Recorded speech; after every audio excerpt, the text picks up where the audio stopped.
Welcome, everyone, to another deep dive with us. Always a pleasure. So today we're going to be diving into the world of LGBTQ plus experiences, particularly during the those kind of coming of age high school years. Oh, yeah. Definitely a pivotal time for a lot of folks. And to help us kind of get into all that we're turning to the book, It Gets Better, coming out, overcoming. It's this amazing collection of stories from people from all walks of life. I mean, politicians, celebrities, just like everyday people sharing their really personal journeys. I think what's so powerful about this book is that it gives you these firsthand accounts. Like you said, it's not just theory or statistics. Yeah. It's real people grappling with identity, acceptance, and just finding their place in the world. Right. And the book's title kind of hints at that overarching message of hope that it gets better. But to appreciate that better, we really have to understand the reality of what so many LGBTQ plus youth go through. Yeah, absolutely. And honestly, some of these stories are, they're really tough to read. We're talking about kids like Justin Alberg and Billy Lucas, both only 15 when they took their own lives. Yeah. Because of just relentless bullying tied to their perceived sexual orientation. Yeah, it's a stark reminder of the devastating impact that homophobia can have. And while these are, extreme examples, bullying takes many forms. Right. Even before coming out, Mark Ramirez talks about being targeted just for not fitting into traditional gender norms. That pressure to conform can be incredibly isolating.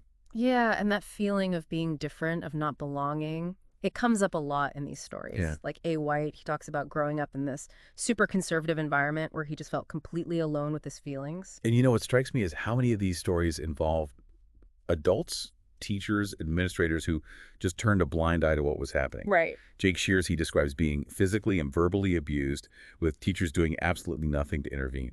It really makes you wonder, where were the adults? Where were the safeguards? This wasn't just kids being kids. This was a systemic failure to protect some of the most vulnerable students. That's such a good point. And, we can't forget the historical context here, too. This was a time when misinformation and fear around AIDS were rampant. Imagine navigating your sexual orientation and a kink identity like Dark Marcy did during that era. Oh, wow. I mean, the layers of stigma and fear must have been overwhelming. Absolutely. And that kind of brings us to this other really crucial aspect of this conversation. Internalized homophobia. Right. It's not just about facing external prejudice, but also these individuals struggling with their own internalized sense of shame and self-doubt. Like Gregory Maguire, the author of Wicked. Yeah. He actually believed he couldn't have both faith and love because of, societal messages he'd internalized. Imagine that kind of conflict, being told that these essential parts of who you are just inherently incompatible. And that pressure to conform, that internal pressure, can lead to some really harmful actions. Take Juan Carlos Gallan's experience with conversion therapy. His own family pressured him to change something so fundamental to who he is. It's heartbreaking to think about the emotional toll that something like that would take. It really is. And Stuart Taylor, he talks about trying to suppress his bisexuality, and it led to years of just unhappiness. Yeah. These stories, they really underscore how internalized homophobia can be just as damaging as external discrimination. It's like this double whammy. The language some of these folks use to describe their experiences is so powerful. Yeah. Michael Cunningham, the Pulitzer Prize-winning author, he described feeling like a spy in a hostile country, constantly masking his true self to fit in. It paints such a vivid picture of that emotional burden. And Marans, who talks about his early confusion about his sexuality, he described it as feeling like he had this huge secret that he had to keep hidden. Right. That sense of carrying a secret, especially during such a vulnerable time in life, it can be incredibly isolating. But here's the thing, and this is where the book's title comes in.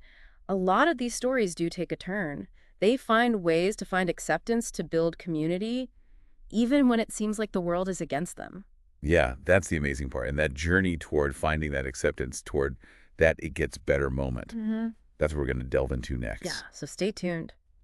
It's interesting how this idea of finding your people becomes such a lifeline in these stories. Totally. It really highlights the power of community and shared experience, especially when you've felt like an outsider for so long. Yeah, Lois Goddard's story really resonated with me.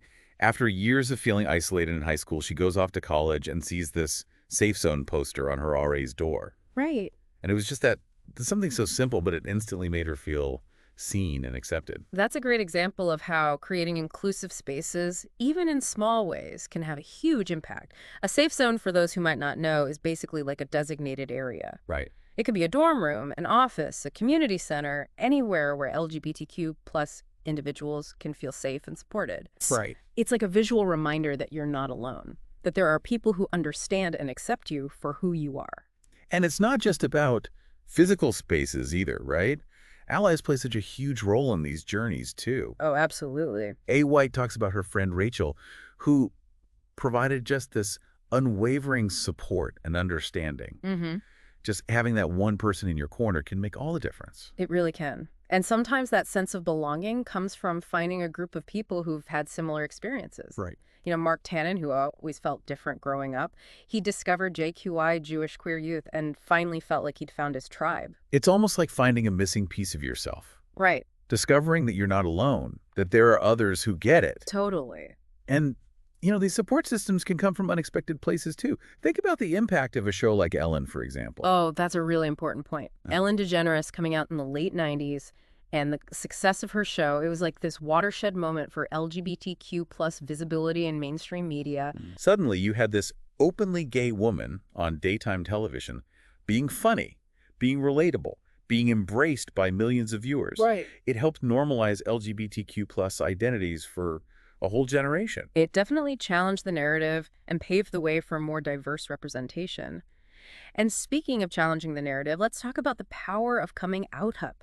Bishop Gene Robinson's story is incredible. Yeah. He defied religious expectations to become the first openly gay bishop. Wow. I mean, it must have taken immense courage to step into that role. Absolutely. And his decision sparked a national conversation about LGBTQ plus inclusion within the church. Right. It forced people to confront their own biases and beliefs. It's a powerful example of how individual actions can ripple outward and create broader societal change. Jennifer Finney Boylan is another great example. After she transitioned, she found acceptance and love even from people she thought she'd lose. Wow. It speaks volumes about the power of authenticity and the courage it takes to live as your true self even when it's difficult. And for so many of these individuals, coming out brought this incredible sense of relief and freedom. Yeah. Like Philip D. Winter, who describes finally being able to live without hiding, without pretending to be someone he wasn't. It's almost like shedding a skin, right? Mm-hmm. Being able to finally breathe and be yourself. Yeah. But it's important to acknowledge that coming out is a deeply personal decision, and it's not always safe or easy for everyone. Right. The support system you have in place, Yeah. the cultural context you're in, it all plays a role. That's such an important point. Right. There's no one-size-fits-all narrative when it comes to coming out. Right. Each person's experience is unique, and we need to respect that. For sure. But even though coming out can be challenging, the book really emphasizes how the personal rewards and the potential to inspire others can be immense. And that leads us to the it gets better part of these stories, because for many of these individuals, things do get better. They find love, build families, achieve success, and live fulfilling lives. Mm-hmm. Take Erica and Jay, for example. They built a loving family through adoption, proving that family is about love and commitment, not biology. And the Ron brothers? Yeah. Talk about defying limitations. They achieved incredible success in their respective fields, demonstrating that homophobia can't stop you from pursuing your dreams. It's a powerful reminder that talent and determination can overcome even the most formidable obstacles. And remember Dart Mercy, who faced so much negativity in high school. Years later, at his high school reunion, he finds acceptance and support from his former classmates. Oh, wow. It shows how much attitudes can evolve and how personal growth can lead to reconciliation and understanding. It's really amazing. And then there's Suze Orman, the financial guru, who delivers this powerful message. Be proud of who you are and fight for acceptance. Mm-hmm. Don't let anyone dim your light. Right. It's a rallying cry for self-love and empowerment. It really is. It's a beautiful sentiment, and it really gets to the heart of what It Gets Better is all about. Despite the hardships and setbacks, these stories offer a beacon of hope, proof that life can and does get better. It's not just about individual happiness, though. Right. These stories highlight the need for systemic change, for creating a world where LGBTQ plus individuals are not just tolerated, but celebrated and affirmed for who they are. Exactly. And that's something we all have a role to play in. But before we get into that, I want to take a moment to reflect on what we've learned so far. These personal stories are incredibly powerful, but they also raise some important questions about how we as a society can do better. Yeah, it feels like a common thread through all these stories is this idea of creating truly inclusive environments. Not just pockets of acceptance, but like a world where LGBTQ plus individuals feel safe and supported everywhere, in schools, workplaces, families, communities. You're absolutely right. It's about recognizing that the fight for LGBTQ plus equality isn't just about changing laws. It's about changing hearts and minds. Right. It's about challenging these deeply ingrained biases and creating a culture of empathy and understanding. And that can feel daunting, right? Like, where do you even begin? Yeah. But I think these stories offer a blueprint for action.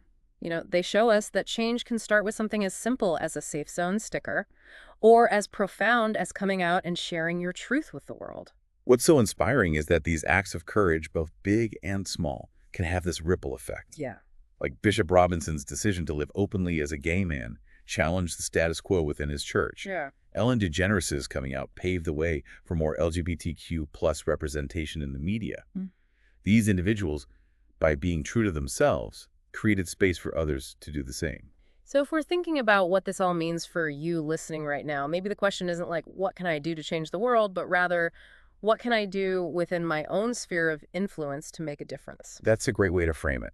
It starts with being mindful of the language we use, the assumptions we make, the ways in which we might consciously or unconsciously perpetuate harmful stereotypes. Right. It's about being an ally, speaking up against injustice, and creating a space where everyone feels seen and valued. Yeah. It's about those little everyday actions that might seem insignificant on their own, but when multiplied across countless individuals can create a powerful wave of change. Absolutely. Think about A. White's friend Rachel, who simply offered a listening ear and unwavering support, or those college students who put up safe zone posters in their dorms. Those seemingly small gestures created a sense of belonging and made a real difference in people's lives. For sure. So as we wrap up this deep dive into It Gets Better, we want to leave you with this thought. What step can you take today in your own life to create a more accepting and supportive world for LGBTQ plus individuals? It doesn't have to be this grand gesture. It can be something small, something personal, something that reflects your own values and commitment to equality. The important thing is to start somewhere to do something, because even the smallest actions can have a ripple effect and contribute to a brighter future. And remember, as the stories in It Gets Better remind us, progress is possible. Things can and do get better, but it takes all of us working together to make that happen. Thanks for joining us for another deep dive. Always a pleasure.